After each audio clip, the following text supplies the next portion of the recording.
Well, we're looking at essentially an individual or group of individuals saying into the psychic ecosystem, or shouting, come over here, right? Here's my question, or set of questions. Who are you inviting in? Who are they? Why are they in our world in the first place? But if they do respond, why do they respond? What is the purpose? What is their intent to do so? CE5, contact protocols, group mind. Just remember, they can do it too. We can gather in a field and vector them in. Yeah, they can gather and vector us in, right? It goes both ways. And I would wager that their ability to do so is a factor well beyond our own. I would call that a group mind, or a power of group mind. I think this group mind is something humanity actually needs to develop, right? This is a tool, a capability. This is how we project outward some degree of force and presence to say, we are here, this is us.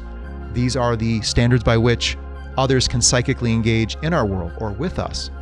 So it's not just a door in, it's a stepping stone out. The question is, what would it be used for? What would be the intent of a group mind at a human collective level, or if you're a group of people wanting to do this at a group level? And I think this is where we have to do the inner work to really come to our own motivations. There is a real risk that we are being influenced in ways we don't understand. And I think we need to begin to ask the questions, how are we being influenced? Especially as it becomes known that this non-human intelligence is operating in our world in the ways that it is.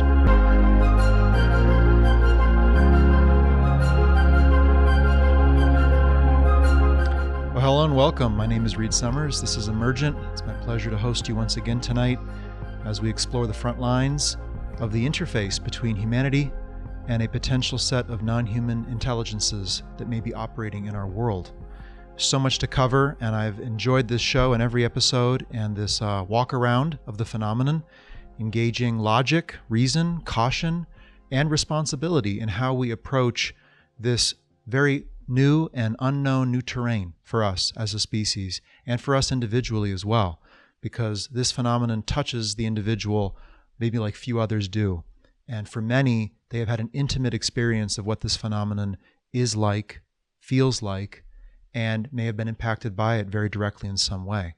And if you're here, I'm not surprised. I'm one of those people as well. So welcome to Emergent, and we will continue our exploration of the front lines of this phenomenon. The plan for today, we are going to look at the nexus of UAP, NHI, and consciousness. We're then going to examine this new and emergent topic of psionics, the telepathic ability to interface potentially with a non-human intelligence. Then I'm going to be going to look at technology, the potential risks of technology of unknown origin, and what impact that might be having already in our world today. And then I would like to talk about, if we have time, the topic of aliens, and ask, at this point in the game, seeing where the conversation is going, is it time to start talking aliens and not just non-human intelligence? And then finally, we'll examine non-human intelligent intent. What is the motive and intent for this set of entities to be present in our world, operating as they are? So that's the plan for the day. Please, if you are enjoying the show, like and subscribe, leave a comment, share the show with others. Drop me an email, info@reedsummers.com, with recommendations for show topics, ideas or insights that you're having, or how you're responding to the show in general. I would love to know. Tonight, I invite you also to ask your questions. You can use your smart device to scan this QR code, and that will take you here to the Emergent Slido, where you can ask a question, upvote others, downvote others' questions. And I'm going to make some extended time on this episode to answer your questions for me personally. This is the first solo show I've done in a while. It feels very good to be back in the hot seat and sharing what I have to share, not just being here to support very good and informed guests and sharing what they have to share. And this is also the last bi-weekly live episode of Emergent. Starting next week, I'm going to a new pre-recorded model, and I'm going to be releasing more frequent content of shorter duration, which might make it easier for you to take in all of this information. And I will also be doing interviews of shorter duration as well, and putting a lot more out. So look forward to everything I can share with you and all the new topics we can begin to cover together. So for tonight, I welcome your questions as I wrap up episode 9 and the first 10 or so episodes of this new podcast. Okay, let's dive into this topic of consciousness.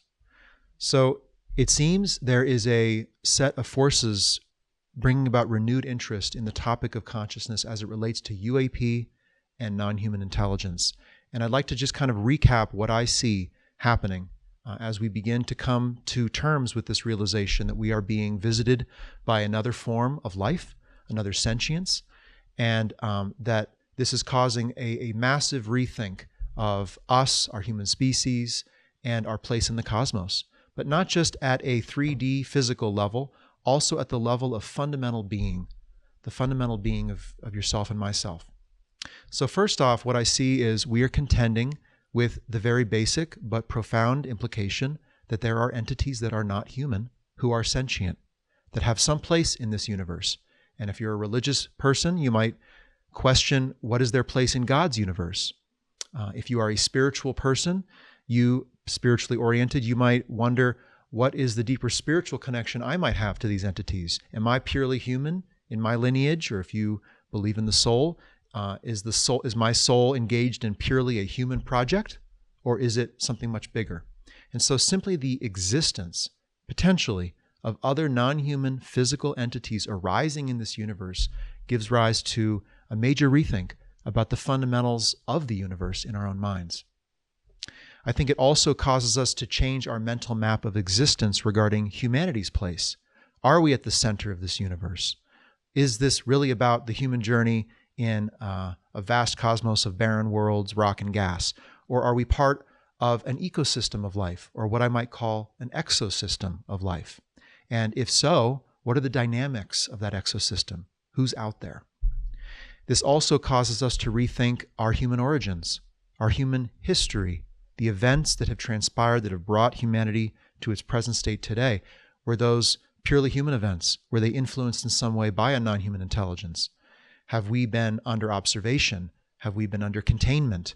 People surmise a zoo sort of scenario, or a prison planet scenario, or something more benevolent, a gardener gardening a plot, and we are, just one of the life forms being stewarded forward. These are speculations, but I understand the need to question the fundamental narrative of the human species that we believe to be true today, all because of the realization of non-human intelligence.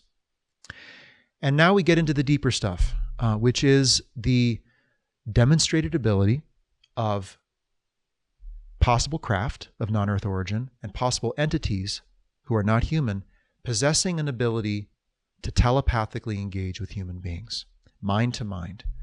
And I think this opens up a whole new panorama of what might be going on, not just from us to them, but between us and each other. I mean, there are reverse implications, retrospective implications for these realizations. We begin to look back on ourselves and imagine maybe we are living in a multi-layered reality. I'm not just physical matter, right? Maybe I am simultaneously connected to nodes in a psychic space. And this is an enormous realization for many. For myself, it's not really, because I've been not only exposed to this topic, but involved in such activities of communication, receiving communication for many years. But for many, this is a big wake-up call. What are we really a part of? What is the sea that we are swimming in? Is it a psychic sea in addition to a physical one? And if so, what are the rules and laws that govern the nature of how life interacts and how minds transit that space, that psychic space? I think also the intense paranormal and parapsychological phenomena connected to those who have had direct personal experience is also bringing up this question of consciousness as well. The hitchhiker effect that some have experienced, where they are followed, if not haunted, pervasively and for a long period after coming in contact with some aspect of the physical nature of the phenomenon, whether it's craft or entities. So I think this is also causing us to really wonder, what is it we're interacting with? Is it a physical entity, or is it a non-corporeal entity? Is it angelic or demonic? Is it ghostly or paranormal, as it would have been called some years ago? What's paranormal is now breaking into normality week by week, rapidly. And I think mainstream human life is going to have to contend with these paranormal phenomena and begin to normalize them. And that's a challenging process. And I don't doubt that we're going to get it wrong long before we get it right. And there's going to have to be a lot of speculation and exploration to finally land on solid terra firma with some of this. But I know these aspects, the truly non-physical aspects of the phenomenon, the UFO phenomenon, do give rise to the sense that maybe they're not physical. Maybe they are interdimensional. Maybe they are ultra-terrestrial, existing in some codimensional space, but right here in the exact space that we're in. I also think there is some speculation about, do NHI interact with non-corporeal entities? Is there a collaboration, a competition? What is the nature of how entities move around in a potential psychic environment? Unknowns. And then there are some potential causes to suspect exploitation of our psychic existence. Is there a, quote, masquerade of angels? Are physical entities possessing either a technology or a power of mind, a power of neurology that can essentially cross the psi-phys barrier, like the blood-brain barrier, the psi-phys barrier, and cause effects and transmit image and sensation and essentially masquerade as non-physical entities? It's possible. We're breaking into this new space, and it's unknown territory. So I understand this need to revisit the fundamental nature of being and the fundamental nature of consciousness as we confront the reality of a potential visitation by non-human intelligence, even if it turns out to be true that that is a physical alien extraterrestrial intelligence. It still opens up the universe to us. And I understand the need to explore that. I think there are some very urgent and consequential matters at hand prior to the 100-year exploration of consciousness that we have to get down to. And for those who watch me a lot, I think you know what I'm talking about. If you're new to the show, you're about to hear it today. So look forward to sharing that with you. And I also want to just introduce that there is the religious and spiritual component to this. Again, what are the bounds of our soul's journey in this universe of physical life? Is it a human journey only? Are we manifesting in this life right now for reasons that might be more spiritual in nature, or that we might be bringing awareness or a past lineage or memory of life beyond the world into the world to help the world process this event? I suspect that that's possible as well. So there is that religious and spiritual component at play. We are coming to terms with the fact that the universe is much grander than we ever thought, and not just in terms of age and size and physical matter, but potentially in terms of dimensionality. It's not all just rock and gas and whatever biological life might arise via chemical processes. And I think we all know that. I mean, there's plenty of inherent, indigenous human knowledge, I would say, about the fundamental nature of who we are. Spiritual teachings and religions have been expressing this for millennia in the world, that we are more than our physical bodies. And so when we interact with other non-human physical bodies who potentially have souls, who are able to communicate in non-verbal, non-visible ways, what does that mean? And what if we can receive those communications and actually interact bidirectionally? What does that mean about us? So I think I just wanted to summarize what I see as the UFO consciousness connection. I'm being asked about that a lot these days. I do believe that there is a physical, hard phenomenon at play. There is a physical alien presence in the world. And I do think there is considerable urgency and consequence to us getting to deal with that. And I see that as kind of on a different time scale than our dealing with the ontological and consciousness level realities of the phenomenon.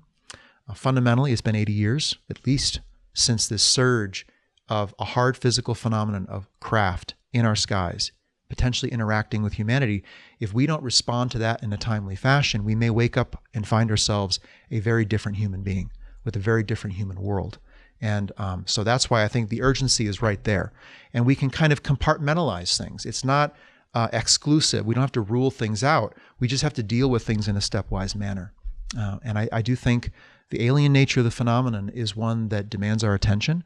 But I do think to effectively deal with it, we have to expand our lens upon, what the universe is, what it can potentially bring to our shores, and our capabilities to not only interface with a non-human intelligence, but to perceive them accurately using another power of mind. Because again, this is not just body-on-body kinetic interaction. This is an interaction of minds. We are the HI, the human intelligence. So I actually think we need to bring a whole lot more of our intelligence to the table in this interplay between intelligences. And if we are ever going to negotiate their intent with our intent, we are going to have to first find our intent and then learn ways of expressing it effectively and enforcing it effectively, meaning to provide force to it. And I want to talk about that in a minute on this topic of CE5, or something I might term differently, group mind, the power of a group mind. I think humanity needs to bring greater power of mind to the table as we interface and negotiate our differing intents with a potential non-human intelligence.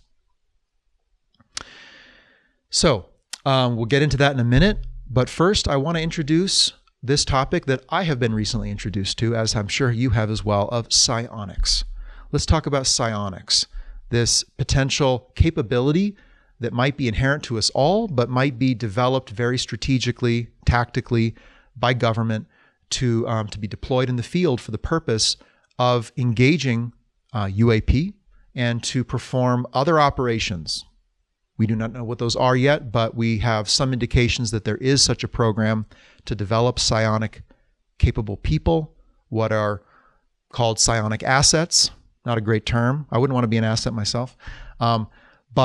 And to deploy those for specific purposes. So I'm going to let Jake Barber, a whistleblower and firsthand experiencer and witness, tell you what psionics is, and then we can discuss kind of the ramifications of this ability and the popularization of this ability, which seems to be at play, and then the implementation in the field as people seemingly rush to get out there onto the lawn to vector in the craft and interface with non-human intelligence.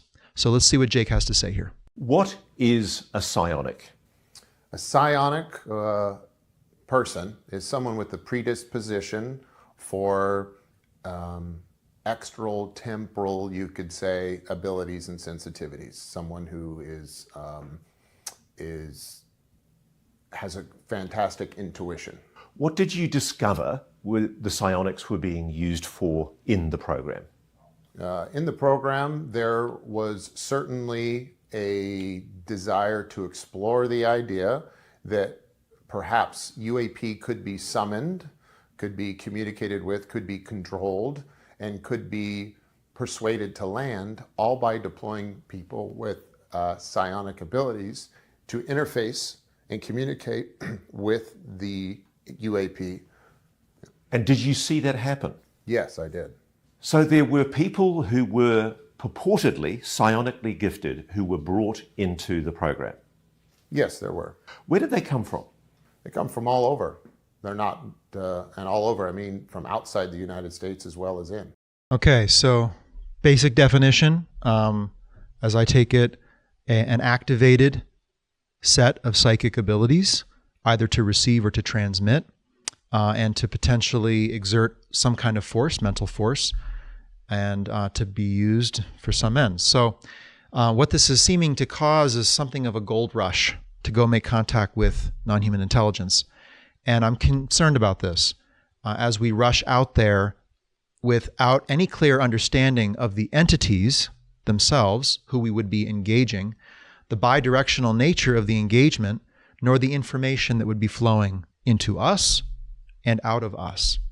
And yet I know people are rushing to this. And I'd like to just kind of talk around this with you. And I invite you again, put your questions in the Slido. My team here can drop a link in the chat. And let's talk through this question of should people, put this up on screen, it's a poll I just put out, it's collecting votes right now, should people be encouraged to attempt telepathic communication with non-human intelligence. Interestingly, it's hardly a one-sided answer. So I think there is concern, there is disagreement as to the protocol, the safety of it, whether this should be safely undertaken by just anyone, or does this take extra preparation? So again, hearing this from someone who was equivalent to a tier 1 operator in an Air Force or military defense setting is one thing. To just say, let's just do this collectively and just send this out into society and get on the lawn now and host that NHI Lawn Party 2025. That's another thing. It's another thing. So just a quick look at CE5 from what I understand. It's a structured method and a protocol developed by Dr. Stephen Greer in the J. Allen Hynek classification system, CE 1, 2, 3, 4. He did not create CE5, I believe Greer did. And basically, as far as I know, it is a set of meditation and thought sequencing techniques to still the mind, open up its aperture. And there is obviously a collective element to this where people gather in groups to combine mind. And they basically attempt to vector in the craft using light, sound, intention, positive thoughts, things like that. I have not been to any sort of CE5 event myself. So as best as I can understand, though, and this is where we really need to talk through this, what are we really looking at here? Well, we're looking at essentially an individual or group of individuals saying into the psychic ecosystem, or shouting, come over here, right? And if you do it in a larger group, you're shouting louder, I guess, lights and sounds, just in case they can't hear you, right? And positive intent, which is presumably engage me, connect with me. But here's my question, or set of questions. Who are you inviting in? Who are they? Why are they in our world in the first place? And if they respond to what is, I have to say, a very pathetic statement in the universe, which is, hey, over here, connect with me. Essentially, that seems to be what it is. It's not a very compelling statement to be putting out into the psychic environment. But if they do respond, why do they respond? What is the purpose? What is their intent to do so? But more fundamentally, that would even cause you to pause before even heading out to the field. What is your intent to do so? What are you seeking to get or to experience, right? And do you understand the potential psychic link that you're creating with unknown entities? So, important questions here. So to walk through this a little bit further, there is the entity and their intent. And there is this rush to engage in the act without really considering that. I don't know if I ever hear people asking the question, how would I vet the intent of this entity or the communication I receive? How can I confirm that this is beneficial to me or positive in nature? What are my criteria? What's the flow chart on that? I don't see that put out there. I just see come one, come all. There's kind of a carte blanche, collective, run out there imperative. And I don't think this is myself a very safe one to be acting upon. When you think about human life, do you just open yourself, your mind, your house, your affairs to anyone without confirming who that entity is and why they're there? I mean, this is the house, the mind now, right? And there's more windows and doors than we thought. It's not all walls, right? And the doors and windows don't all close. Maybe we don't know how to close them yet. But do we let anything in? And if we do let something in, how do we effectively vet that presence? How do we, for our own purposes of satisfaction and confirmation that this is safe and beneficial, and that it honors some of the relational values that we hold about consensual contact, free will, disclosure, informed consent, things like that?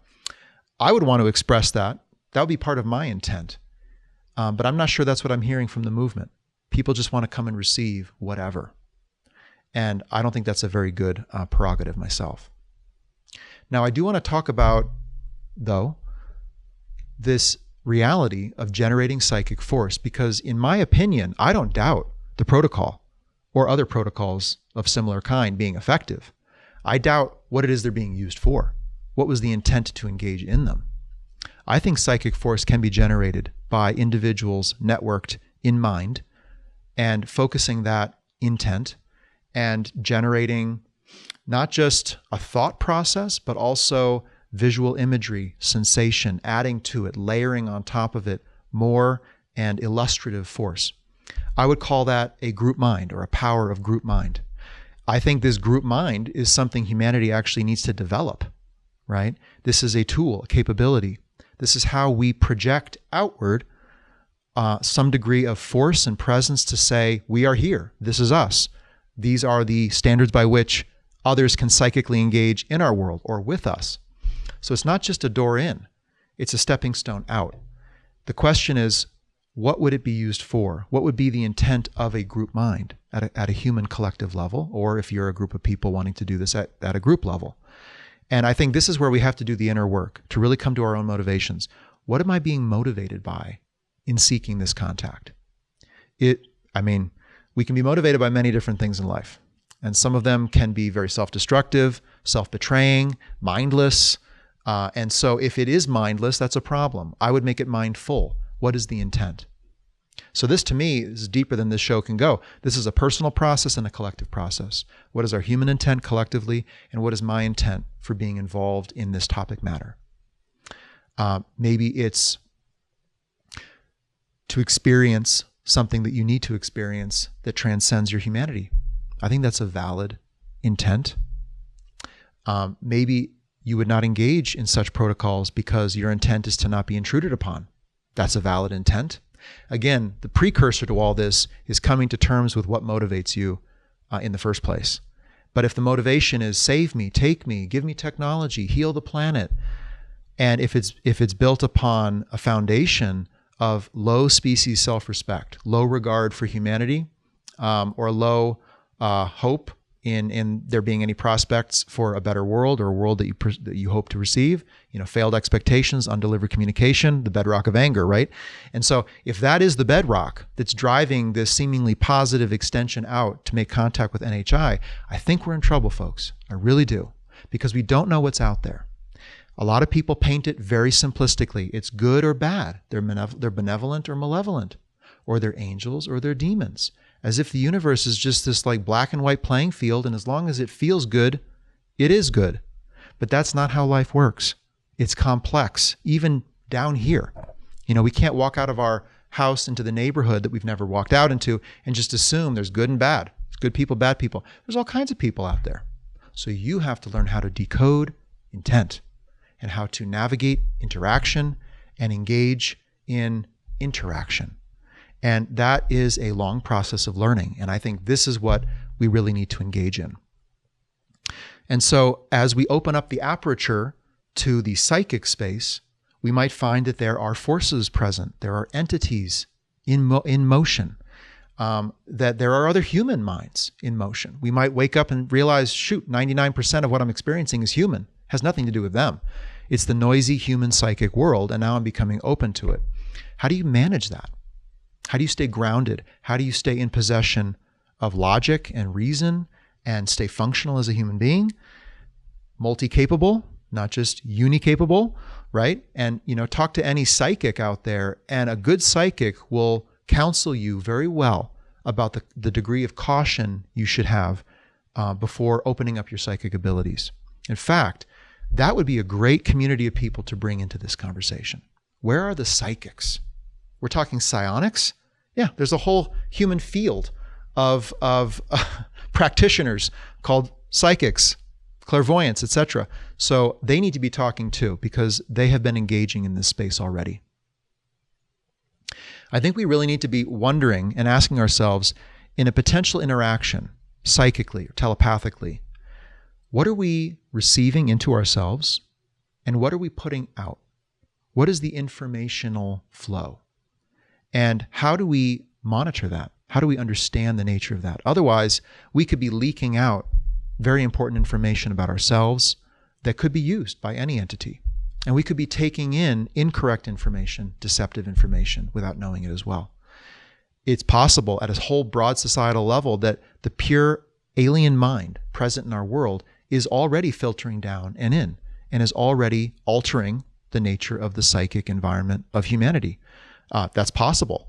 maybe part of the detente, the cessation of this frictional engagement that might be occurring with NHI, part of that is we need you to get out of our minds for a little while until we figure out our own abilities and how to manage what flows in and what flows out, and then we'll engage. But if NHI is in our space, right up against our face, interacting with people in their most intimate places, and we do not have disclosure, we do not have transparency, we do not have consensual interaction taking place, and there might be this telepathic force or power that's penetrating us, even at distance. It doesn't have to be up in your face anyway. There is a real risk that we are being influenced in ways we don't understand. And I think we need to begin to ask the questions, how are we being influenced? Especially as it becomes known that this non-human intelligence is operating in our world in the ways that it is. Lastly, CE5, contact protocols, group mind. Just remember, they can do it too. We can gather in a field and vector them in. Yeah, they can gather and vector us in, right? Goes both ways. And I would wager that their ability to do so is a factor well beyond our own. And so fire is fire. Fire is not bad. Fire is fire. They have fire on an order way greater than our own. And if all we're doing is just hoping that they would not use that in any way that is deleterious to humanity or that contrasts or conflicts with our intent as a human species, we're in for a wake-up call, right? Okay? We cannot inherently trust any group of non-disclosing, covert operating non-human intelligences to manage that fire on our behalf if we can't manage it ourselves and if we don't even know it exists. So just to summarize a few key points here. Let's see if I had anything else. Oh, we'll just put this on screen. I put this up on Twitter a few days ago. Just a need to remind people, orbs and eggs giving people warm and fuzzy feelings is not conclusive of the nature and intent of non-human intelligence. Just because it feels good doesn't mean it is good. Just because another intelligence causes you to have a surge of euphoria doesn't necessarily mean they are benevolent or that they have your best interests in mind. We should look at the full range of encounters, think critically, and don't discard reason and common sense for self-comforting narratives. If feeling good is what's guiding us through this enigma, I'm worried, really worried. There are many things in life that can make you feel good, that can take your life. In fact, 60,000 people die every year in the United States because of just one of them. It's called an overdose epidemic. It feels amazing, right? People flock to it. They have no clue the outcome. And so I'm not associating that to NHI directly. I'm just saying there are massive unknowns here. There are unknown unknowns present in this field of possible psionic interaction with non-human intelligence. And as the public rushes in, I saw today there's a Psionics summit coming up, right? This is broad societal promotion of engagement with non-human intelligence. Did I see in the declaration of that summit any questioning of the NHI or their intent, or any caution, any guardrails, guidelines? No. Come, let's do this. It's essentially the message. I worry about that.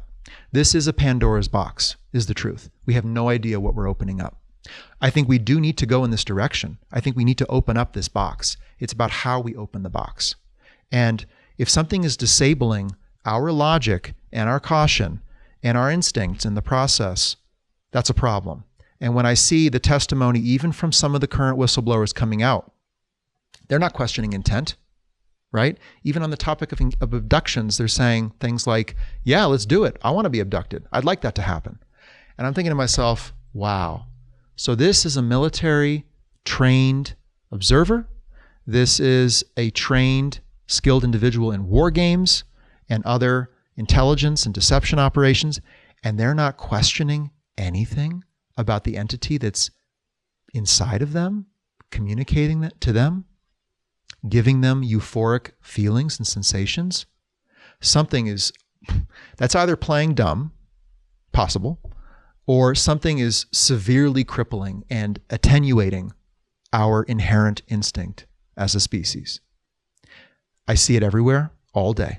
People are not asking questions of the NHI. There is no controversy placed on the NHI. There is a default human bad, ET good.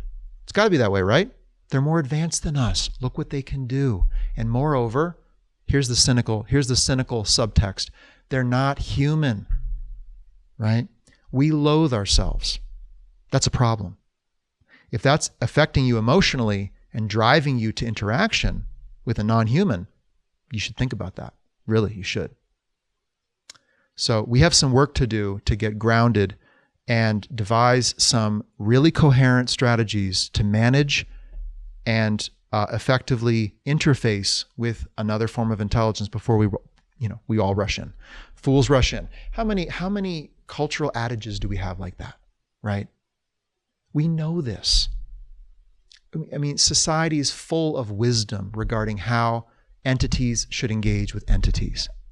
We have knowledge bases built about what consensual relational interaction looks like, that honors and respects the sovereignty of another person, that is fundamentally constructive for both beings. It's a win-win. Go to psychology, go to business development. I mean, my God, we know something about how we humans interface, at least with other humans. I don't think we should just throw that out and say, well, they know. We'll interface on their terms. Because here's the thing, folks. They're in our world. They're initiating contact. They may have non-human rules of engagement. It's fine. I'm sure they do. They're clearly engaging in those. And what we see in the phenomenon are forms of non-human rules of engagement or protocols for engagement. But we also need to have rules of engagement. This is our house. They are stepping through our front door. Okay? These are our intimate spaces. And I am speaking figuratively, but also literally. The homes of people are being entered by these entities. That is what I'm hearing. And I don't know if it's all true. I'm sure there's some of it that's not, but I have met so many credible people who I feel have had a real experience. It's real for them. And what they say they've experienced is some form of entry and non-consensual engagement with these entities. Time to start thinking. So, I'd like to look at a bit of the collective Pandora's box of this as well. I've talked about the individual side, but major ethics arise, ethical questions. And I'd like to put this on screen here. I mean, this was eye-popping and ear-popping for me when I heard it in the room at the Soul Conference several months ago. Carl Nell, Hilbert problem number 23. Have NHI been conducting public diplomacy or possibly covert societal manipulation via interaction with close observers, AKA psionic engagement with close observers? So, good. Thank you, Carl. That's the kind of question we should be asking on the ethical side of this. There are bystander implications. There are implications regarding children. Children have reportedly been recruited into psionic programs. Now, I know it was said in some of the whistleblower revelations that psionic assets are treated well, always. And I heard that, and I shook my head. No, I don't buy that. Not for a second. I think we have to ask regarding this ability, which might be vestigial, it might be inherited from a more ancient form of the hominid or Homo sapien, but maybe neglected or dehabituated in our modern existence. It might be vestigial. It might be inherent to all of us. So that's great to know if that's true. But is this constantly active, this ability, or does something activate it? Is it like an antenna? And if so, what puts the antenna into the up position? Is it NHI that's doing that? Is the non-human intelligence actually activating people to become psionic? And then their psionic ability vectors them in? Does it have to do with geography? Is there some sort of electromagnetic or gravitational anomaly that is specific to a location that activates this ability? Is it activated among people who already have it activated? So does it kind of oscillate and increase its strength among two people close together who have this ability? Questions. We don't know. But we need to begin asking. We should also ask, and it's a difficult question, but in the context of abductions, are abductions the thing that is turning this on? And then after abduction, once active, is that what leads to the psionic connection? In part. Could be in part. Could be a minor aspect. I don't know. But if that is true, if NHI are activating psionics in the populace, is government looking into that? are they willing, as responsible caretakers of the citizenry, to question whether people are being biologically, medically altered through these interactions? I think the question needs to be asked. On that topic, what is the medical or physiologic basis for this human function? Is it the basal ganglia? Is it the caudate putamen? What are the sciences behind the phenomenon? These are questions. I mean, I hear quantum entanglement or neutrino science. Is that what's behind it? We need to begin to ask the question. And then, is this ability of psionics connected to other abilities like remote viewing, which the government has also reportedly used extensively in a variety of operations? Remote viewing being more of an operational deployment of this potential capability. Are psionics a more kinetic deployment of this? Is it more about engaging? I think we need to ask that question. And then let's just call out the elephant in the room. If the government has been using psionic assets in a variety of programs and cultivating these people over many years to have these abilities, and using them on UAP, but also I'm sure other applications, what about Russia? What about China? Are they doing the same? Is anyone in government asking that question? What about North Korea? What if a foreign agent, a psionic asset, were to come into this country and vector in a craft right over the White House to create a disruptive false disclosure event? Possible, right? And so, I mean, I'm only asking these questions because other people are proposing that we all just go out there and start doing this. So if you're going to propose that, I'm going to question some of this. And somebody has to be the adult in the room and ask questions and drive this bus. I'm not saying that's me. I'm hoping it's actually higher authorities, law enforcement, and those who protect people's physical and mental health and who draft laws and policies and so forth. But somebody's got to be having these conversations. And, you know, I think this extends even further into the question of sovereignty itself. I mean, for one individual to say, I sacrifice my sovereignty to allow another entity to enter my psyche, does that have any impact to the person standing next to them? I mean, because again, in the psychic realm, there might not be hard lines like there is, you know, with tissue and, you know, 6 inches of space, you know, masking distance. There might be no masking distance. So you vectoring in the craft might have an impact on me, your neighbor, who sleeps 10 feet away from, you know, your living room. So there's that question: individual, personal sovereignty, territorial sovereignty. How does the government feel about citizens vectoring in non-human craft to land on sensitive sites, to enter sensitive airspace, private property, sovereign waters, right? I mean, come on, elephant in the room here, people. This has to be looked at. I don't see this being looked at. I have not heard these questions asked before tonight. So help me out. Start asking them with me. These are real considerations, I think.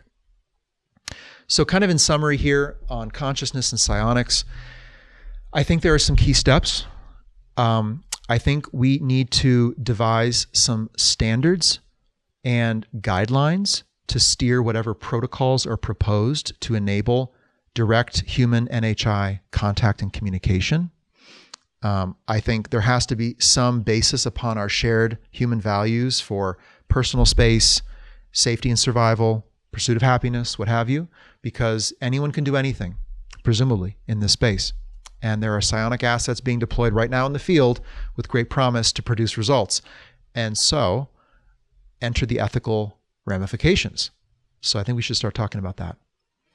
I think collectively we need to begin devising our rules of engagement and be centered in our human value systems, our human rules-based systems, and not cast those out like leaves to the wind to interface with whatever and whoever is here and however they want to interface. So this is a project for citizen discourse, but also for government, policymakers, and the international community. How will we regulate this? It's a question. If it does come out that there is a hostile, detrimental, non-human actor in the world, and there are indications of that, how do we regulate their presence? How do we ensure that the entity we're engaging with is not that entity? Especially if that entity can, I don't know, convey a different form, shape, image, sensation in a psychic environment, right?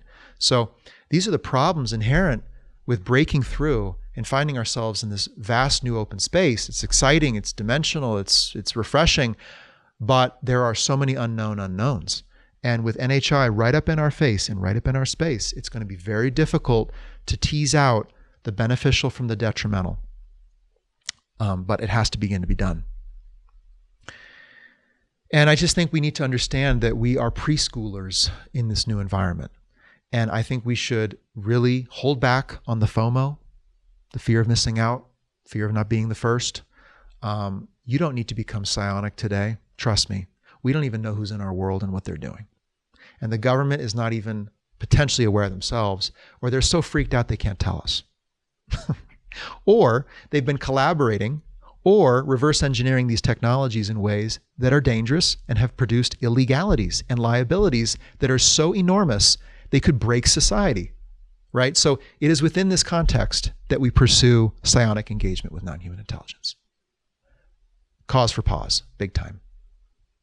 So that's my overall beat on it. I do think we need to explore the power of group mind as a species. I would like to hear the psychics talk about good guidelines for entering a psychic environment, considering what might be there. And I know we are expanding into a larger frame of reality, and that is refreshing and important. It's soul activating for some, it's mind activating for others, it's a calling for a few, and I think it's a good thing. And I am pro-contact and always have been, but I am cautious on how to proceed into this new arena, and I think we all should be. All right, I'm going to switch gears, take a sip of tea, and next talk about technology. There is increasing talk of technologies of unknown origin. And there are some signs that this technology might be non-human. It might not originate from the earth, and that it might already be under the skin of human affairs and in the bloodstream of the global international system, and might be producing what some are terming a arms race for technologies of unknown origin. Randy Anderson was a whistleblower who came forward recently, and I was just watching a second time his interview with Jesse Michaels, and, just anecdotal, taken to a facility, taken underground, way underground, much deeper than he would ever surmise could be possible at that facility, and was walked past a room that had a sign that said off-world technologies.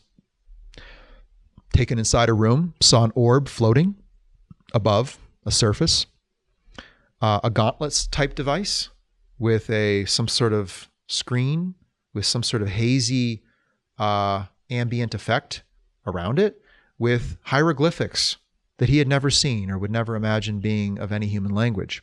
Okay. Off-world tech. I'd like to share this post as well. This is, I think this is important as a kind of a benchmark to talk about this. I go back to this all the time. This is Matt Pines. Last year, I had one of those conversations that sticks with you. I know those conversations. I'm having them more and more these days. AI, quantum, and the Grush stuff are three sides of one triangle. Former senior DoD intel person. Interesting. Okay. Let's then go look over here at some of the recent statements that have been made. This is David Grush during his congressional testimony in 2023. I was informed in the course of my official duties of a multi-decade UAP crash retrieval and reverse engineering program to which I was denied access. This is Lou Elizondo. I believe we are in the midst of a multi-decade secretive arms race, one funded by misallocated taxpayer dollars and hidden from our elected representatives and oversight bodies. That was in November's testimony in Congress. And then this is retired Colonel Carl Nell. David Grush's assertion concerning the existence of a terrestrial arms race occurring sub rosa over the past 80 years, focused on reverse engineering technologies of unknown origin, is fundamentally correct, and is the indisputable realization that at least some of these technologies of unknown origin derive from non-human intelligence. And then last, from retired Admiral Tim Gallaudet, the fact that unidentified objects with unexplainable characteristics are entering U.S. water space and the DoD is not raising a giant red flag is a sign that the government is not sharing all it knows about all-domain anomalous phenomena. We're being visited by non-human intelligence with technology we really don't understand and with intentions we don't understand either. At the Seoul conference last December, Carl Nell on stage made the apt observation that technology of unknown origin is likely technology of unknown ramification. Put that in the back pocket. And so I think we need to start looking at this challenge that we have in our space of technologies of tremendous power and ability, capability, and ability to be weaponized in the system of human, corporate, or federal spaces for decades now. How far have they gone? How far have they been marketed and deployed? To what end have they been weaponized? You know, I'm increasingly finding this whole crash landing, crash retrieval thing a bit of a red herring. Did it crash or was it brought down? Did it crash or was it vectored in with a psionic asset? Did it crash or did it land? Is this potentially some form of technological seeding where we are given small increments of technological insight that lead us along, lead us in a certain direction, that slowly start to alter the way our society is developing technology in ways that can interface with whatever the NHI operates themselves. If they want to interface with us, I wouldn't imagine that's just psychologically, let alone physically. I would imagine it's also technologically. And I'm sure landing here whenever they did in the 20s, 30s, 40s, or maybe in the 1800s, 1700s, doesn't matter. Our technology was not able to be interfaced with, right? So it needed some tweaks, some upgrades. The developmental course had to be adjusted. And indeed, you know, you hear rumors of, even in the atomic science world in the 1930s and 40s, of these scientists getting, quote, downloads of information that might have found their way into the development of atomic energy and the nuclear weapons program during World War II. Is the same true with AI? Are individuals deploying that technology receiving nudges, downloads in some fashion? Who knows? But you know, with an NHI operating in the way it is, telepathically in the way it is, we have to be asking the question responsibly. It actually is the responsible question to be asking. It's not just a speculative leap. This is not just shiny craft whizzing around, and whatever they do and whatever impact they have was limited to that, was limited to craft and maybe occupants. I don't think so. I think the psychic environment has been influenced. How has it been influenced? Can we begin, big task, to account for that and to suss out what is our own human cross-influence and what is potentially an unknown vector entering our space? There is talk of direct energy weapons being used to down these craft. Now, is that being done offensively, hostilely? Possibly. Is it being done defensively as part of some sort of long-standing attempt to gain technological parity and provide a layer of protection for the nation, for the world? Possibly. I hear rumors of that too. Are there technologies of mind? So are there actual technologies that enable one's mind to project consciousness or to penetrate the consciousness of another? Possible. All of this is bundled under this new headline called arms race. And if we are engaged in an arms race with unknown ramifications, I think we need to seriously ask, what is the nature of the exchange going on between us and them? The Columbian exchange was an exchange of technology and produce and animals and viruses and other infectious agents between European and New World societies. Are we in some kind of cosmic Columbian exchange? Can we account for the nature of the exchange? The native peoples didn't do it in that example, and they got wiped out. 80 to 90% of many of the populations of the native societies were wiped out for a variety of reasons. One was the intent of the visitor. The other was what the visitors brought as infectious agents. And the other was technology, actually. Guns, germs, and steel, right? And so this is not a cozy, neutral exchange of love and heartfelt feeling and just, innocuous ideas, spiritual inspiration. This is a real exchange between civilizations that's probably taking place here. Our world is rapidly changing. It is on some sort of unknown ascent into a technological state that many who are experts in the field acknowledge we can control ourselves.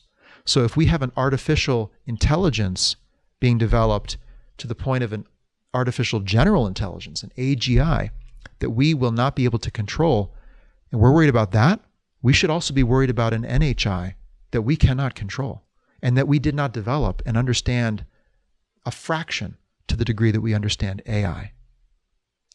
And again, it is a concern. What happens when the technosphere, the sphere of technological networks, connections, connected ideas of our civilization comes in contact with theirs, right?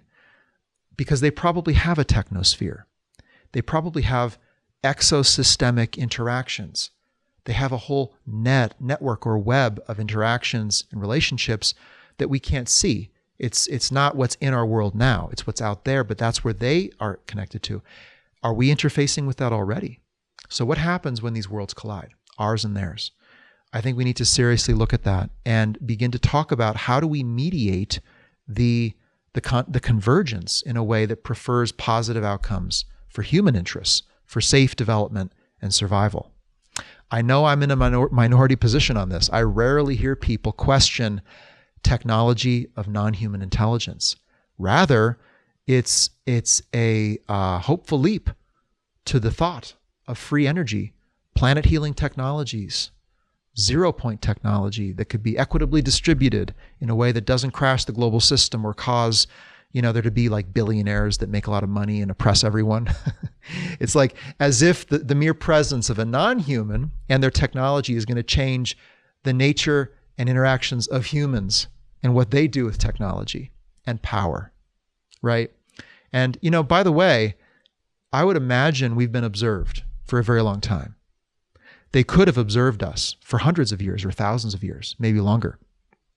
If they can make an incursion into our world, if they can be physically present here, can't they be present in our solar system or beyond it? I would say observation is almost de facto. They have observed what we do. They know human tendencies probably inside and out better than ourselves.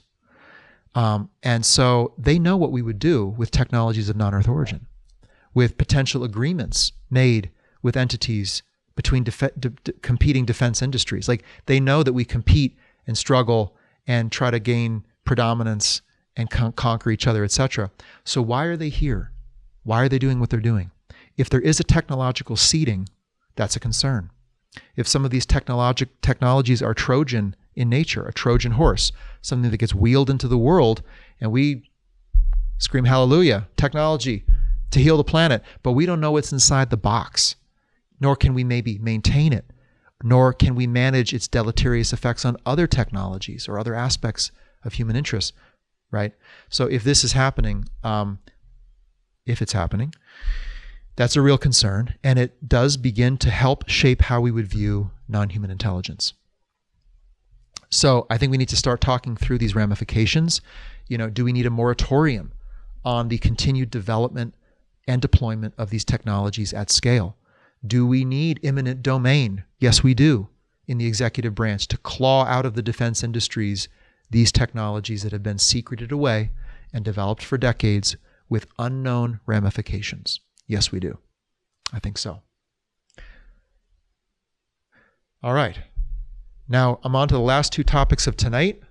I know I planned a lot for this evening, and I always tend to do that. But we're only at the first hour. So again, put your questions in the Slido, and I'll be turning to that in a few minutes.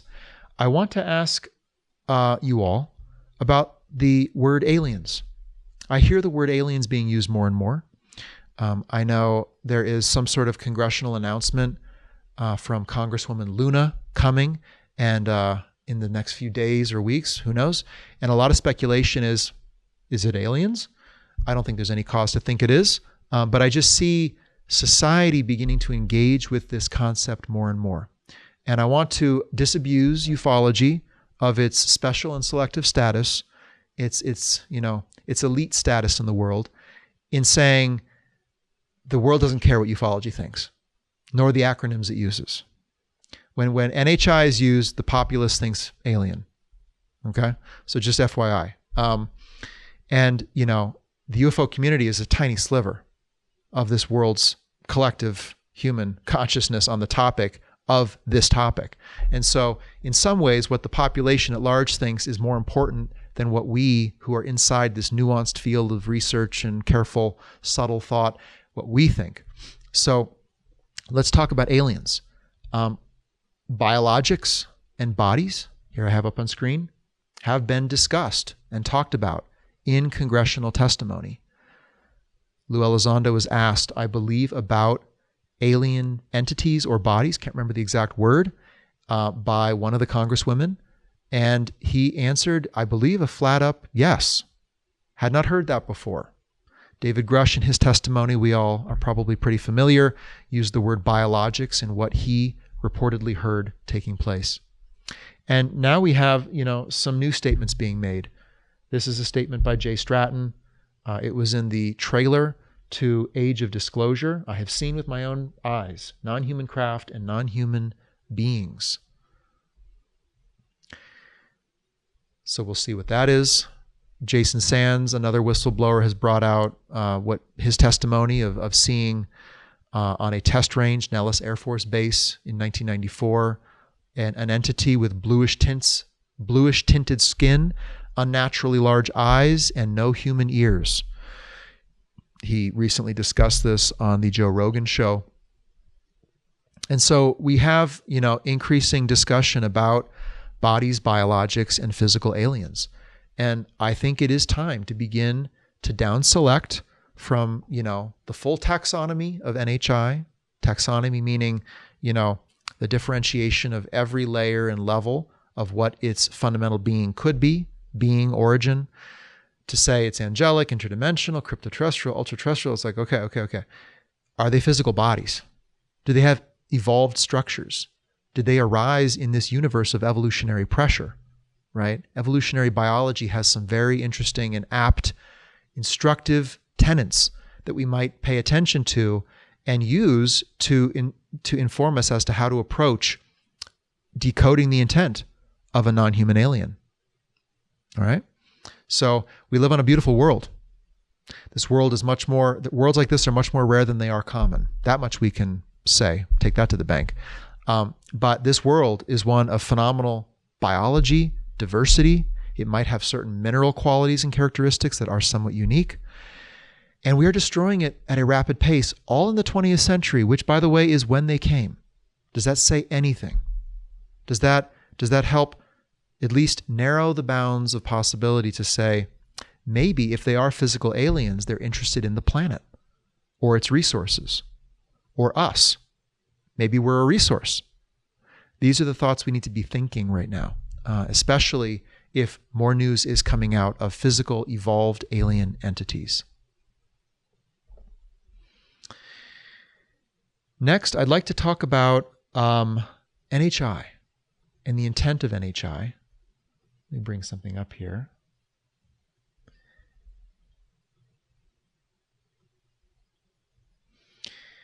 How do we begin to decode the intent of a non-human intelligence? Many would say it's fruitless to try. They're so much more advanced than us. How can we even surmise to know their intent? Some people would say, we don't need to. We already know their intent is not to harm us. If they wanted the world, they would have taken it already.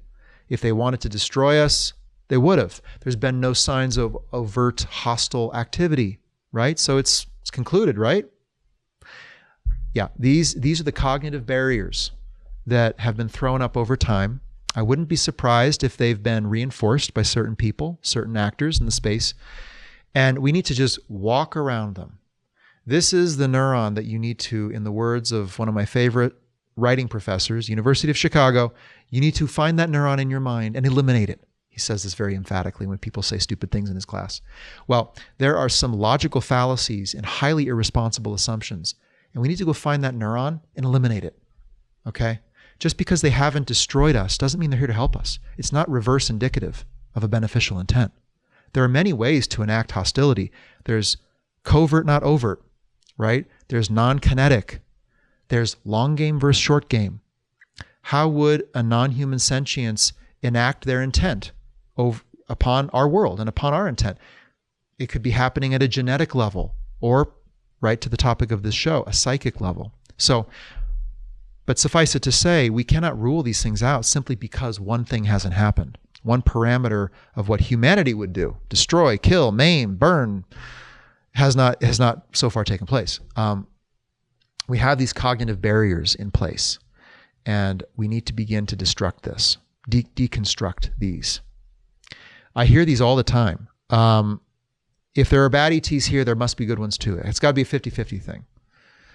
I hear whatever they intend to do, it's probably better than what we're doing now. So we can just kind of hope for that and just allow. Like, look what humans do. And as long as they're not humans, it's got to be better, right? So, okay, this is the obfuscation, the cognitive obfuscation that prevents logical thought. There are so many possibilities that we are not considering and that we are ruling out with these kind of blanket refrains. And so let's step outside of those and proceed forward. One thing I do see is the UFO inquiry is trapped in a kind of eddy. We go from wanting evidence, and then when there's not enough evidence to find, we go to possibilities. We go evidence to possibilities, evidence to possibilities. We ratchet back and forth, back and forth, back and forth. What we don't do is we don't frame the right questions. In the words of Gary Nolan, love this quote, Soul Conference. I don't have the quote in front of me, but it's essentially, it's a Zen statement about the perfect question. With the perfect question, the answer comes readily, something to that effect. So what are the questions we're asking about NHI? Because as Gary Nolan also shared, evidence is data in the context of hypothesis, right? So when someone says there's no evidence for any of this, no. You would have to ask them, under what hypothesis are you saying that there is no evidence? It's a very important nuance he distinguished there. I really appreciated that. But this dynamic, this eddy is, we want evidence, but we don't know what kind or what for. We don't have a hypothesis. And when that doesn't lead anywhere, we go into exploring and examining possibilities. And when that gets exhausting and fruitless, we go and look for, is there any new evidence? And when that's fruitless, we go back to possibilities. I call this a possibility parade. It's like we all go around the city block. Everyone's got their novel theory about NHI, origin, nature, being, motive, and intent. And it's got to be better than the last one. It's got to be new, novel. It's a possibility parade. What we need to be doing is asking the right questions and anchoring into what we do know. We know some things about species interaction. We know some things about the universe. We should be framing it with that in mind. And then we should go collect the evidence that we need to collect for our hypothesis. In my world, I call that a starting assessment. We could have assessed the phenomenon in 1947, 1967, 1997, 2007, right? And here we are still today, 2025, and we're still going around the block, right? And so what is your starting assessment of the phenomenon? And for those who know me, I have a framework and a process built up for this. You can go to my website to see what that is. But here on the show, I just wanted to kind of distill one kind of basic set of tools that we can use to begin to decode intent. The first is observation of behavior. To understand the intent of another, go look at what they do. Behavior denotes intent. We have an 80-year record of the evidence, or data, if you want to say, of the activity of UAP and potentially NHI. And that's all kinds of evidence. Some of it is shaky, some of it is multi-sensor and very solid. Some of it's testimonial, some of it's photographic or radiographic, FLIR footage, etc. Okay. But let's look at the behavioral model, because they are essentially outpicturing their intent to us by their movement, by the nature of their interaction, by their interaction across time, across space, across different populations, different nations. We are being shown intent. It's essentially a form of communication. But are we decoding it in that way? Or are we just looking for more novel information?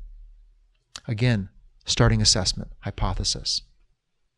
Next, I would advise we look at the trends in that behavior, kind of like I just mentioned, but also the change in the trend, the change in the pattern of behavior.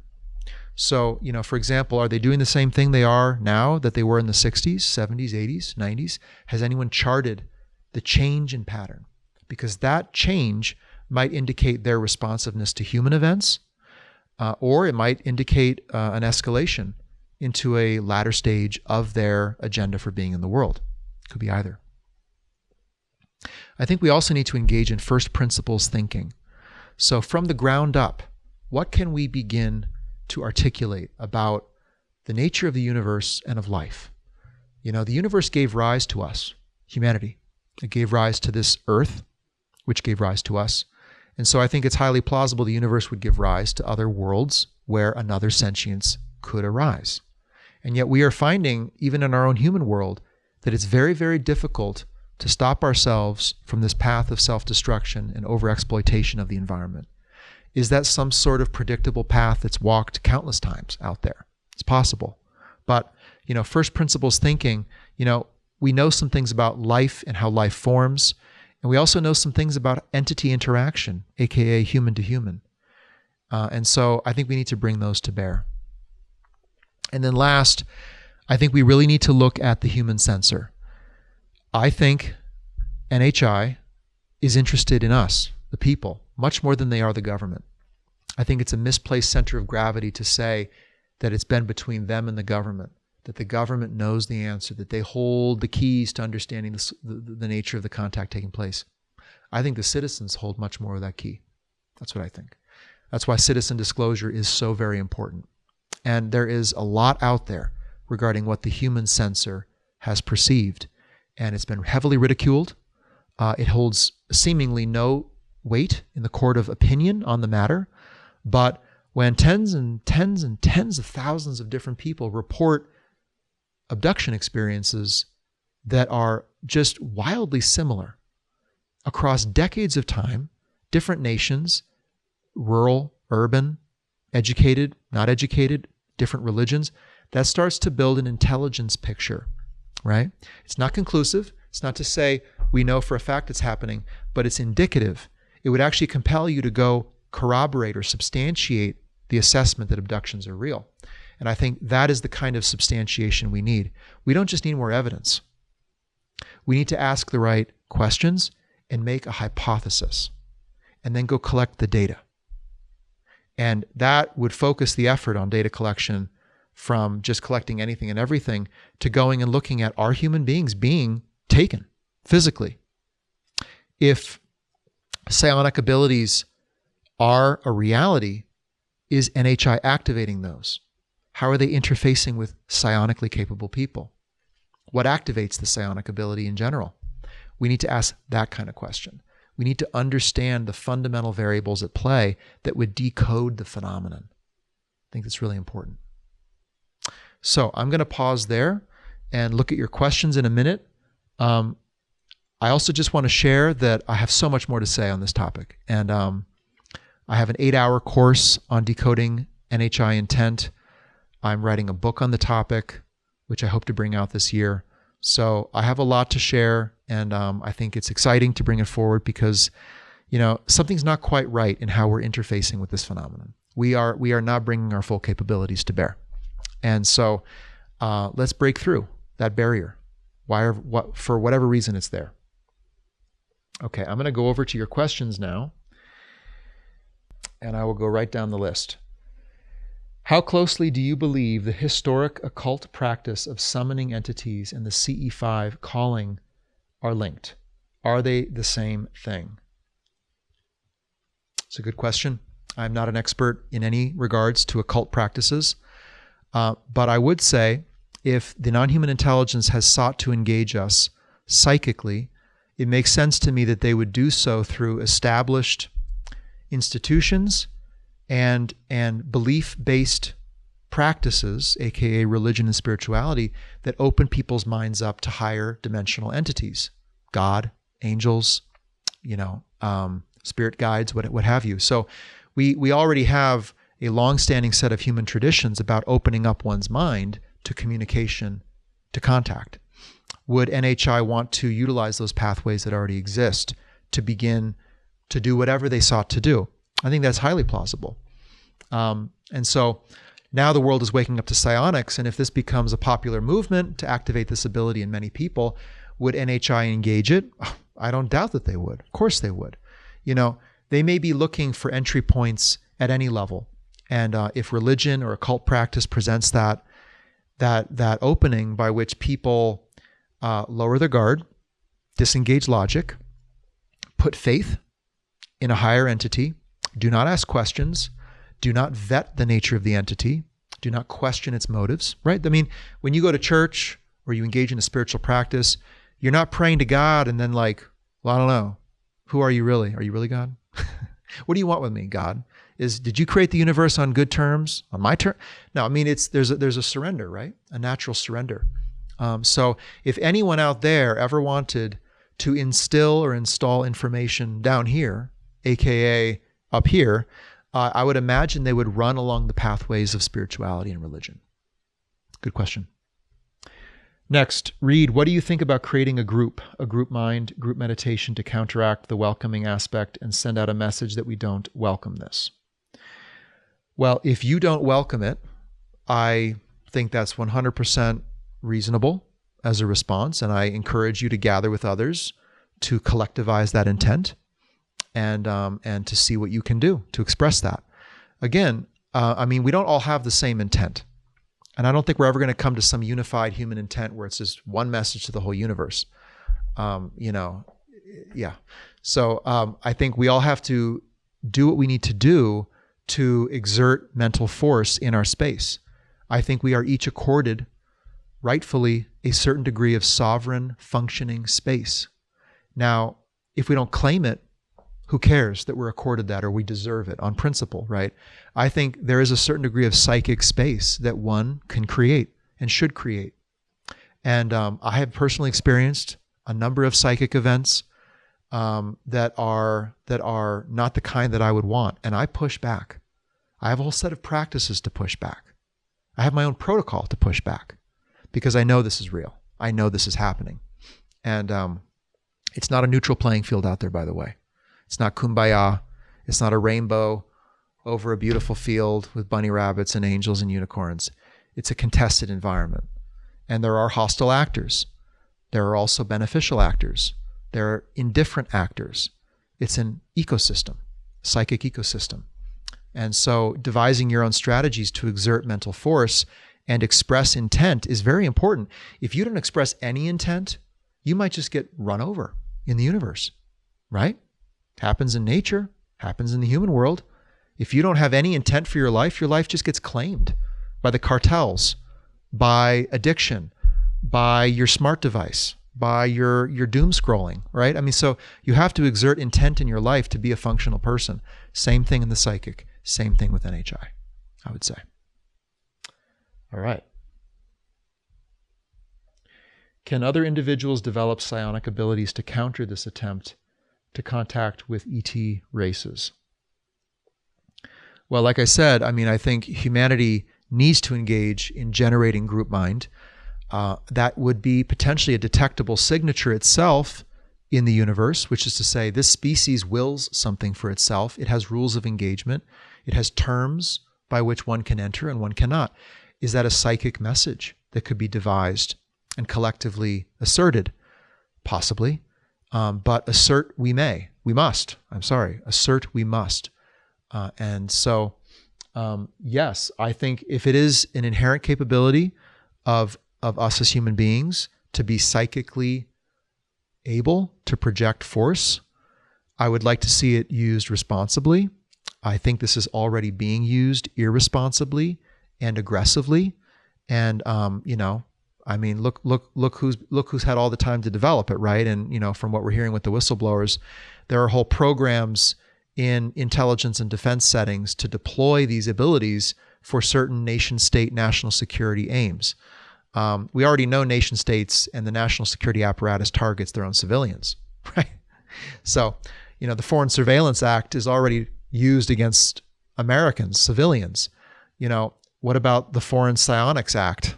The unspoken rule book about using psionics as an offensive tool. Could that be used against an American citizen to suppress certain thoughts, certain activities, to shape the way society functions? Can't rule it out. Can't rule it out. What are your thoughts regarding the claims that the Greys consider humans containers for spirits, soul, beings? I certainly can see this extension as I perceive psionics, spirit communication, to be roughly the same thing. Well, I personally might say that I view human beings as containers for spirits and souls. I think that feels right in my cosmology. So I have a soul. So if the Greys think so too, well, that's good. I think you're asking probably a different kind of question regarding recontainerizing someone's soul, because I know there is talk, speculation about consciousness-based abductions, the removal of someone's consciousness from their container, their present human container, into another one. I can't speak to that myself. But, if the mind can be penetrated and thoughts can be harvested just like grains of rice off the field, I mean, if it is true that thoughts and thought forms are harvestable material in the psychic space, that's an if. I don't 100% know that to be true. Well, your thoughts and thought forms, that's some part of your consciousness right there. I mean, who am I every day walking around? Well, my thoughts and feelings, right? My memories, my tendencies, which is, okay, that's physiology or how mind and body interact at the level of habit. But I don't know about removing a soul from a human being, but removing conscious matter in the psychic, I think that is possible. Okay. A lot of good questions here. We'll keep rolling. Great topics, Reed. How can one think automatically or innately that the races that are here are benevolent and are here for the benefit of humanity when in fact we do not know this? How could we? Where is this influence coming from? Good question. I think there are layers to this. I think there's a natural hopefulness about, the wild blue, greener pastures, the universe. I think we are dealing with a glut of species low self-esteem, and we are dealing with a world in crisis, and that crisis is human-made in most cases. So, yeah, we've got major problems as a species.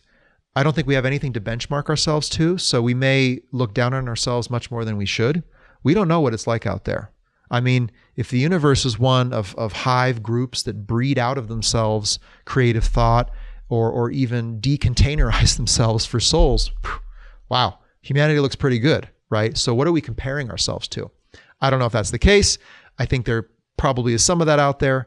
Could be a lot of other good stuff out there too. So I'm not painting that a negative picture of the universe. But we don't know how we square up. Are we right on target? Are we doing well? Or are we really the bottom of the barrel? A lot of people are at that point, thinking that we're the bottom. I don't think that. I think humanity has actually a very special gift to give in the universe. And the activation of that gift is part of what's going on right now. And so as we step out there and find ourselves in this exosystem of life, I want to maintain and preserve the human gift. That's where I'm coming from. And I want to help safely bring humanity into safe engagement in this exosystem so that that gift can come forward naturally of its own. And I think there is a divine component to that. That's what I think. So, yes. How can one automatically think or believe that they're benevolent? So I think there's this hopeful expectation of the universe. There's low species self-esteem. There is false authority syndrome. There is authority built in to the pure capabilities of UAP craft and possible NHI. NHI traveling through solid surfaces. Wow. That's a pretty advanced entity. Going 44,000 miles an hour. Wow. Right? Evading evading all known human aircraft in their attempt to pursue. Wow. So there's kind of a wow factor to NHI that immediately bakes in this kind of like, well, if they can do that, what else can they do? Does that carry over into the ethical, the moral, the spiritual? People assume, many, I've heard this so many times, if they can travel between the stars, they probably got past this inevitable, species developmental stage of self-destruction. They found a way to achieve peace, to generate the species energy and resources to travel between the stars. Sounds plausible. But there's also the peace of a hive, the peace of a prison. They might have bred out of themselves any vestige of creative thought to do that. And now they can travel between the stars. Oh, that's great. So anyway, I think this false authority syndrome is at play. I think there is some degree of confirmation bias. People who are predisposed to see this as good keep seeing it as good. So I think that's at play. I think there are probably human and non-human actors that have tried to influence the way we perceive them for a variety of purposes. So is there some kind of societal manipulation going on via contact with close observers? I'll go back to Carl Nell's question. I think that could be possible. I ask people somewhat often, show me the evidence of a beneficial visitor. And it's like crickets. Where is it? I'm not saying they're bad or evil or malevolent at all. I'm just saying, where's the evidence of a benevolent visitor, right? It's not just in what they do, it's what they did not do. They have been sitting around watching us destroy ourselves, develop out of control AI, lose our autonomy in society to mass surveillance systems and other concerning forms of technology. They're not intervening on our behalf, okay? And if they come at the last minute to say, in your greatest hour of need, the world is at its most peak point of crisis, and at this moment of nuclear confrontation or environmental collapse, we come with the solution, I will call that the surgeon, the cancer surgeon, who could have prevented stage 1, coming in at stage 4C to say, you're going to die, but here you go. It comes at a price, though. So I would find that very suspect. Where is a safe place to discuss our actual experiences as a way to contribute to discerning intent? Great question. Maybe that's a thought that I should put in my back pocket for the future. In terms of safe places, I know there are people who are attempting to help experiencers process their experience and are not happy washing it. They're not kind of trying to kind of encourage this positive, hopeful expectation of what the experience was, which at times I think is done to try to help the experiencer, because the trauma is of such an order that to help them realize what's been done to them might be highly destructive to their life. So I respect the need to process that trauma in safe ways. I'm not a mental health care provider, but I know they're out there. And if those people are out there, chime in on the chat, get in touch. I think there are support groups as well. But for now, I guess the safest place to discuss alien intent is right here on my channel in the comments section of this live stream. All right, moving on. Do you think a sufficiently developed AI capable of deciphering and understanding NHI technology might ultimately be the interface by which NHI technology integrates with human society? That's a fascinating question. If AI ultimately became capable of deciphering and understanding NHI technology, for example, in some kind of a disclosure event, right? If there was a singularity, right, long prepared, I would imagine, that helps us understand them, I would say, yeah, that's where our human society plugs into their infrastructure. Now data can flow bidirectional, frictionless, right? I'm just very concerned about the data that would flow and our ability to manage it, to manage ourselves too, right? We imagine beneficial alien technologies, and it's like, okay, how does a beneficial thought experiment, how does a beneficial NHI technology find its way into the world and lead to a peaceful outcome for humanity, right? So who gets to have access to the tech to develop it further. What company? Does their market share go up once they gain access to that technology? Okay, that means they just gained enormous wealth, and they are now in a much more superior position than their competitors, just based on their stock price. Okay, and then after they develop it and market it into something that can help the world, like for example, I'm just imagining here, some sort of decarbonizing piece of equipment, right, that can rapidly take carbon out of the atmosphere on a scale unbelievable to anything we could do ourselves. Okay, so how does that get deployed at scale? Who builds the factories? Where does the material, right? It's going to take some material to build. Where does that come from? Who gets those contracts? What countries get rich? It's like you have to really imagine hard how a beneficial NHI and NHI technology would lead to a beneficial outcome. We live in a world of high suspicion, high stakes, high tension. We have multiple competing superpowers. So who is the country that leads out that charge? And who lags in that charge? And how does that redistribute power in the world? Because after all, if you're the one who fixes the climate crisis, that's a lot of prestige. That's a lot of standing. And so I think we need to have these thought experiments more often. All right, last question here. Most people are completely unaware of the UFO topic. You are discussing the ethics and desirability of psychically contacting aliens. That is a massive, massive gap of understanding. How can that gap ever be closed? Well, that's the question of disclosure. And I think disclosure will be a step function, not a linear line. It's going to be steps of massive and sudden realization at a broad societal level. If some of the whistleblowers who've come out recently, they have a very high confidence look in their eye, a glimmer. I'm not sure if you noticed it, that they're going to do this. They're going to psionically, they're going to bring their psionic assets and cause one of these craft to land. And that's evident. That's the evidence that breaks us out, right? So, okay. I note that glimmer, and I note the comments about working with the government and venture capital, and it's coming, wink. It's like, okay, maybe it is coming. So what is that moment? What is that moment if no one has questioned the intent of the entities? What if that moment is one in which the narrative is that they're just coming now, right? They weren't here before. Oh, the ones who are abducting people, oh, they're the bad ones. And in fact, this race ejected them from our world. They're here to help. What if that's the narrative, right? And so, yeah, mainstream society gets brought into the realization, and to some degree that's important, right? Something's got to break through, even if it's not fully accurate. The depiction, it's like people need to understand what they're a part of in terms of NHI. But do they understand the implications and the intent of NHI? The potential for deception is monumental.